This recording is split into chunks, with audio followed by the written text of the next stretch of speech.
వాటిని మీ చేతుల మీద సూచనలు గాను, మీ కన్నుల ఎదుట బాసికములు గాను ఉండవాలని అంటున్నాడు ఆయన.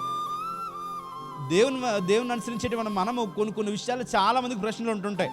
చాలామందికి ఏముంటాయండి, ప్రశ్నలు ఉంటాయి. ఇదిగో మనం ఈ ప్రదేశానికి మనం వెళ్ళొచ్చా, లేకపోతే మనం ఇక్కడికి వెళ్ళొచ్చా, లేకపోతే ఈ పండగ దగ్గరికి, లేకపోతే అన్యుల దగ్గరికి మనం వెళ్ళొచ్చా, లేకపోతే కొంతమంది ఇంకా చాలామంది ఏమన్నారంటే ఎవరన్నా అన్యులు చనిపోతే మనం అక్కడికి వెళ్ళొచ్చా, లేకపోతే అక్కడ భోజనం చేయొచ్చా. చాలా విషయాల్లో క్రైస్తవులకి ఏమున్నాయండి, వాటి చెయ్యొచ్చా చేయకూడదా అనేటువంటి సందేహాలు చాలా మందిలో ఉన్నాయి.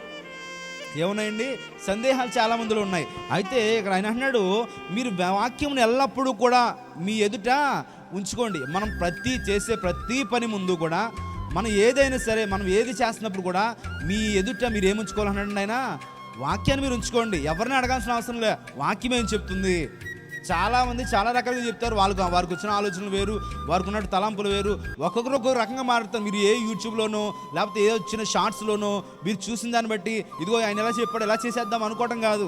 మనము దేన్ని ఆధారం చేసుకోవాలంటండి, వాక్యాన్ని ఆధారం చేసుకోవాలి. వాక్యాన్ని మీ ముందు ఉంచుకోవాలంటే అక్కడ మీ బాసికలుగా మీరు కట్టుకోండి, మీ చేతికి అవి మీరు కట్టుకోండి. అంటే దాని అర్థం ఏంటంటే, మనం ఎక్కడికి వెళ్ళినా ఏదన్నా సందేహాలు మనకు వస్తున్నప్పుడు, ఏదన్నా ఒక పని మనం చేస్తున్నప్పుడు ఇది వాక్యానుసారంగా మనకు అనుగుణంగా ఉందా లేదా, వాక్యం ఇలా చేయమందా లేదా, ఏ విధంగా వాక్యం మనల్ని నడుచుకోమంది అని మనం ప్రతి విషయంలోనూ కూడా వాక్యాన్ని మనం ఏం చేసుకోవాలంటండి, మన ముందు ఉంచుకోవాలి.